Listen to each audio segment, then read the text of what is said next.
Fala pessoal, tudo tranquilo com vocês? Eu sou a professora Amanda e hoje na nossa aula da disciplina de instalações elétricas prediais eu vou conversar um pouquinho com vocês sobre a introdução ao dimensionamento de condutores elétricos, né? Na verdade, a gente vai falar basicamente sobre os condutores elétricos. E quando eu falo condutores, né, a gente sabe que existem diversos materiais que são condutores elétricos e não necessariamente são cabos e fios, né? Mas aqui na nossa disciplina, quando eu estiver me referindo a condutores elétricos, eu estou falando justamente aqueles cabos e aqueles fios que a gente utiliza nas instalações elétricas em geral, tá certo, pessoal? Isso aí fica bem claro para vocês. Visto que condutor elétrico é todo aquele material capaz de conduzir energia elétrica, né? A passagem de corrente facilitada, tá certo? Então, bora lá para o conteúdo. Bom, pessoal, eu gosto de começar falando sobre os tipos de condutores elétricos, né? A gente tem os fios, né? O fio ou fio sólido, ele é um material maciço que é formado apenas por um condutor, né? Nesse caso, a gente utiliza o cobre. E aí, por ser só um, torna esse fio bem menos flexível, certo? E aí, existe uma restrição quanto à dobra e o manuseio do fio, né? Porque se você fizer manusear de forma inadequada, dobrar, ele acaba podendo quebrar, né, partir, na verdade, e perder a sua funcionalidade.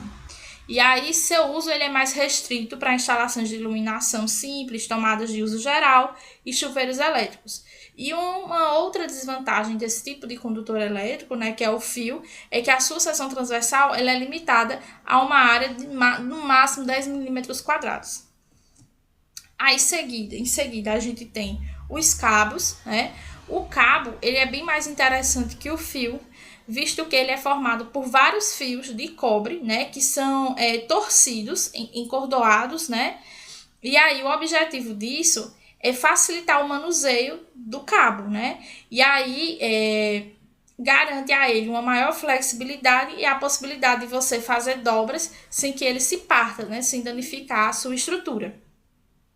Por contar com diversos fios, ele possui mais flexibilidade que o fio sólido que a gente viu anteriormente. E aí, geralmente, ele é formado por 7 fios. Nessa situação, o diâmetro dele, né, na verdade, a seção transversal dele, ele vai até 35 milímetros quadrados, que é bem bacana quando a gente está falando em relação a instalações elétricas prediais, né? 19 fios, aí a seção vai de 50 milímetros quadrados até 95 milímetros quadrados. E aqueles cabos que possuem 37 fios encordoados, eles têm uma seção de 120 milímetros quadrados em diante. Então, a gente vê que além da flexibilidade, né, e facilidade de manuseio, os cabos eles possuem uma gama muito grande de bitolas, né, que a gente fala quando está falando da seção. Bom, a gente tem o cabo flexível, que é um condutor elétrico de fios de cobre bem fino, que é como a gente viu, né, o anterior, certo? Bom, aí aqui, pessoal, eu trago para vocês um dos critérios da norma, né? Mais à frente, quando a gente estiver falando do dimensionamento em si desses cabos, o que é que vai acontecer? A gente vai precisar adotar três critérios para o dimensionamento. O primeiro é o da seção mínima, né? O segundo é da capacidade de condução de corrente e o terceiro é relativo a um critério que a gente chama de queda de tensão, certo? Mas mais à frente a gente fala sobre isso. Então, ó, quando a gente vai fazer uma instalação elétrica predial, como seção mínima, a gente deve adotar para iluminação 1,5 milímetros quadrados, para circuitos de força, e aí a gente está falando de circuitos de tomada, a seção mínima é 2,5 milímetros quadrados. Entretanto, esse 2,5 milímetros quadrados também pode ser adotado para circuitos de iluminação. E quando for circuito de iluminação e tomada junto, né? Então, inevitavelmente, embora tenha tomada ou embora tenha iluminação e a gente possa adotar 1,5 milímetros quadrados, por conta dos circuitos serem mistos, né? A gente obrigatoriamente tem que adotar como bitola mínima 2,5 milímetros quadrados. Além desses fios e cabos, a gente também tem o cabo PP. Esse cabo PP, ele sempre tem 2 ou mais condutores, ele é como se ele tivesse uma dupla isolação, né? Ele fosse duplamente isolado. Então, ele tem 2 ou mais condutores dentro de uma isolação circular preta. O cabo é flexível, ou seja, é apenas um, né? Como a gente está visualizando aqui na figura. Esse cabo PP ele tem diversos modelos para as pessoas escolherem, seja qual for sua finalidade, caseira, comercial ou industrial. Geralmente nas indústrias ele é utilizado para ligar equipamentos, né, que utilizam, por exemplo, mais de uma fase, tá? Bom, aí eu tenho a tabelinha com as seções nominais comerciais, então a gente tem uma variação de 1,5 mm² até 70 mm², sendo que para as instalações elétricas residenciais, a gente sempre utiliza bastante aqui, até no máximo 16 mm², que é quando a gente vai para a parte de dimensionamento das fases. Mas isso, pessoal, está muito ligado às características da própria edificação, tá certo? E da forma com que você distribuiu esses cabos nos eletrodutos. É algo que a gente vai ver um pouco mais à frente. Aí eu estou mostrando para vocês a dificuldade, né, de você fazer a passagem desses cabos pelos eletrodutos. Primeiro, essa dificuldade ela pode depender do tipo de cabo que você vai estar utilizando, se ele é flexível ou se ele é rígido. E segundo, né, a norma NBR 5410, ela fala sobre uma taxa de ocupação máxima dos condutores no eletroduto. E para essa dificuldade de passagem dos eletrodutos não acontecer, você tem que obedecer essa taxa de ocupação, certo? Além de que essa taxa de ocupação ela também diz a respeito da segurança da instalação elétrica, tá bom? Mas aí eu tô falando especificamente dessa parte da dificuldade de você passar esses cabos. Bom, algumas convenções, né? Convenciona-se a gente adotar cores diferentes dependendo do tipo de condutor elétrico. Então, a gente tem aí o condutor fase, ele deve ser vermelho ou marrom, o condutor neutro, azul ou branco, mas é bem mais comum a gente ver ele azul clarinho, né? O condutor terra, né, que é o condutor de proteção, que vem lá do aterramento, ele é verde ou verde e amarelo, e o retorno, né, é preto. E o que seria, né, um condutor fase, um condutor neutro, um terra e um retorno. O fase, pessoal, é aquele condutor que ele é submetido a uma diferença de potencial, certo? Que aí a gente vê que, a depender da região, pode ser de 120 volts ou 220. Na linguagem de obra, é o condutor que possui carga. Então, o fase é um condutor elétrico que sempre vai estar carregado e por ele sempre vai estar passando corrente elétrica, né? Já o condutor neutro, né, na teoria, ele é um condutor que não possui tensão. Ele não é submetido a uma diferença de potencial, certo? Embora ele possa estar carregado quando a gente tem um desequilíbrio nas fases. Então, não é natural que você, por exemplo, tome um choque no condutor neutro, né? Porque, teoricamente, por ele, não passa essa diferença de potencial, não passa corrente elétrica. Mas pode acontecer em alguns casos, certo? O condutor retorno, que nem tá aí, né, eu acho, mas o condutor retorno, ele é uma espécie de condutor fase. Entretanto, ora ele está carregado e ora ele não está. Ele é utilizado na parte da iluminação, né, para fazer a ligação da iluminação, tá certo? Então, o condutor retorno, ele vai estar passando corrente, vai estar submetido à corrente quando o circuito estiver fechado e a lâmpada estiver acesa, certo? Mas isso não vai acontecer sempre. Quando o circuito estiver aberto, não vai haver passagem de corrente através desse condutor, através desse cabo, tá? E o condutor terra, que é o condutor de proteção, ele vai estar ligado a hastes que são cravadas na terra, né? Hastes de cobre. E ele deve acompanhar todos os circuitos. Para que ele serve, né? Ele protege, né, como já está dizendo o próprio nome, condutor de proteção. Ele vai proteger os equipamentos que são ligados, né, a ele, ligados aos circuitos, contra sobrecargas elétricas, né? E também proteger os usuários contra possíveis choques elétricos. Então, pessoal, todos os circuitos, eles devem ter condutor neutro e condutor fase, certo? E aí, a gente vai ver quando a gente vai falando de dimensionamento de condutores, como é que a gente adota a seção, né, a bitola desse condutor neutro. No condutor terra, ele tem que estar presente em todos os circuitos de força. Então, todos os circuitos de tomada, a gente tem que ter o condutor terra, certo? E quanto ao condutor, ao circuito de iluminação, nem sempre é necessário a gente colocar o condutor terra, tá certo? Existem alguns casos específicos. Aqui tá a simbologia que vocês vão utilizar no desenho de diagrama unifilar de vocês. Então tá a simbologia para o fase, para o neutro, para a proteção, que é o terra, e para o retorno.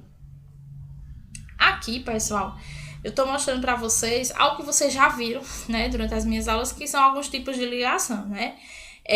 Aqui no Nordeste, a alimentação ela é monofásica ou trifásica. Então, esse desenho aí que tem é para uma bifásica, tá certo? Que a gente tá vendo aqui, ó, 2 fases para ligar o chuveiro. Mas vamos visualizar esse outro aqui, também é bifásico, né? Vai dar uma noção melhor pra gente. Veja só. A gente tem aqui 2 barramentos, né, que vocês estão visualizando. A gente tem um barramento de proteção, né, que é do condutor terra, e a gente tem o barramento de neutro. Aqui, a gente tem um disjuntor DR, certo? O que é o disjuntor DR? É um disjuntor termomagnético acoplado a um dispositivo interruptor, né, DR. Aí, por isso o nome disjuntor DR. E a gente vai conversar mais à frente, mas eu já vou logo adiantando para vocês, que é o seguinte. O disjuntor termomagnético comum, né, ele serve para a proteção dos circuitos. E o disjuntor DR, como ele tem acoplado esse interruptor DR, ele tem que é o diferencial residual, né? Ele tem a função de proteger contra pequenas sobrecargas. Então, vai proteger os usuários contra choques elétricos, né? E aí, ele tem uma sensibilidade, né, em geral, de correntes de 30 mA. Então, ele consegue sentir uma corrente bastante baixa. E aí, vejam só. Como a gente tem o disjuntor DR, por ele entram as fases mais o neutro. Se a gente tivesse um disjuntor termomagnético comum, a gente só ia visualizar, entrando nesse disjuntor, as fases, tá certo? Então, aqui vem as fases que vem lá do meu quadro medidor, né? Da concessionária. A gente tem as fases mais o neutro. O neutro, ele vai se ligar ao barramento de neutro, né? E o terra vem lá da sua parte das hastes de aterramento e vai ficar aqui no barramento de proteção.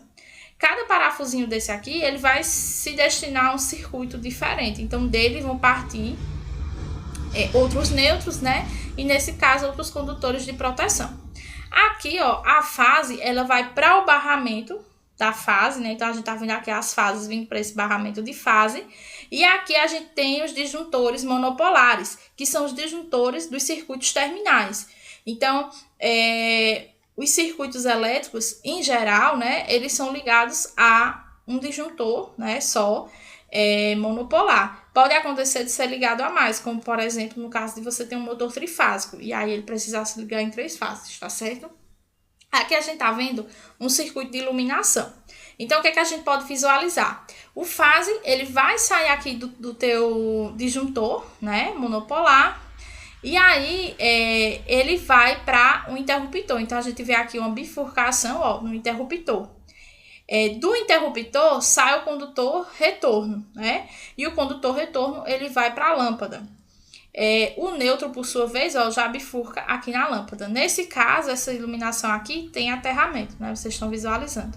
Então, quando a gente vai fazer a ligação da lâmpada, para o interruptor vai fase e sai retorno. E para a lâmpada, a gente vai com retorno e o condutor neutro.